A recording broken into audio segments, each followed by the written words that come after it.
Hello, and welcome to today's Railroad Word of the Day. I wonder what today's word is going to be. Today's word is red light district. Dodge City's early morning sun would hardly stir a house of fun, nor penetrate the glass so red that would warn railroaders curves ahead. One of Dodge City's Broadhurst resorts had a large pane of red glass in its door.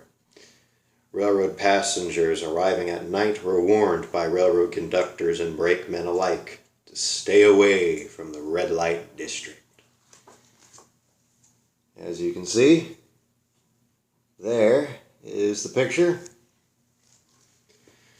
And that, folks, is it for today's Railroad Word of the Day. If you'll excuse me, I have some business to attend to.